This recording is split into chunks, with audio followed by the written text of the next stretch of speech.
Bonjour à vous toutes, bonjour à vous tous. Je reprends aujourd'hui la parole parce qu'un certain nombre de personnes m'ont posé la question pourquoi je n'instaurais pas le couvre-feu la nuit. Je n'instaure pas le couvre-feu la nuit parce que dans les rues de Sanary, la nuit, il y a, on peut dire, personne. Il y a 110 caméras qui surveillent et je peux vous assurer que, évidemment, il y a très peu de monde. Alors, favoriser le confinement quand il n'y a personne dans les rues, ça ne présente aucun intérêt. L'important, c'est de favoriser le confinement quand les gens ont envie de sortir et surtout quand ils sortent sans raison. Et donc, c'est pour cette raison que je n'ai pas voulu prendre de couvre-feu. On n'est pas là pour faire du spectacle. On est là pour protéger la santé des habitants de Sanary. On est là pour protéger leur vie. Et que donc, je suis heureux parce que 99,5% de la population a très bien compris. On n'est pas là pour embêter les gens, on n'est pas là pour leur poser des problèmes. C'est effectivement très compliqué. Certains me disent, oui, mais vous ne devez pas aimer les animaux. Mais si, j'adore les animaux, j'ai un chien, j'ai un chat, il m'adore aussi, je crois. Mais simplement, ce qu'il faut savoir, c'est qu'il y a des priorités. Je préfère un animal qui est contrarié parce qu'il ne peut pas sortir autant qu'il devrait sortir que de voir un habitant de Sanary mourir du virus et laisser son chien à l'abandon parce qu'il est sorti avec et il a été atteint par ce virus. Donc je crois qu'il faut faire extrêmement attention. Ce matin, il y a un professeur de médecine qui disait qu'il faut faire attention parce que quand le chien sort, il peut être ensuite porteur du virus.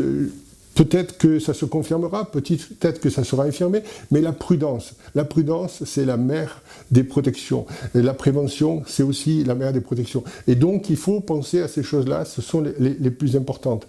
Ne vous dispersez pas à prendre en considération des choses qui sont tout à fait secondaires. Essayez d'imaginer la difficulté des personnes qui sont invalides chez elles. Ça, c'est un vrai souci pour nous aussi.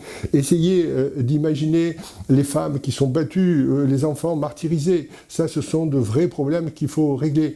Pensez aux enfants qui sont en garde alternée. Et évidemment, c'est un problème que d'aller d'un ménage à l'autre ménage, d'une maison à l'autre. Et voyez, donc il y a énormément de graves difficultés à régler. Alors, essayez de ne pas jouer les victimes quand vous devez faire un peu moins de distance avec votre chien.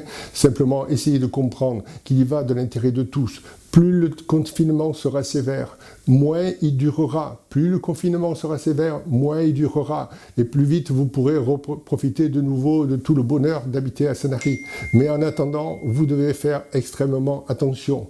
Et ne vous inquiétez pas, on va y arriver. On va y arriver. Vous passez des moments un peu compliqués, mais essayez de penser à nos aînés qui ont vécu la guerre, qui ont vécu des moments de confinement bien plus douloureux, bien plus graves. Et donc, essayez d'imaginer que notre pays se relèvera de cette situation-là. La France s'est relevée de la guerre, il n'y avait plus d'activité économique, il y avait un pays qui était dévasté. Et donc, nos aînés ont montré la voie. Eh bien, nous prendrons la même voie pour redresser notre pays. Mais je vous demande, pour le moment, la guerre que nous devons mener, c'est celle contre le virus. Je vous demande et je vous remercie de comprendre ce que je vous dis. Si vous vous posez la question, est-ce que je dois écouter le maire?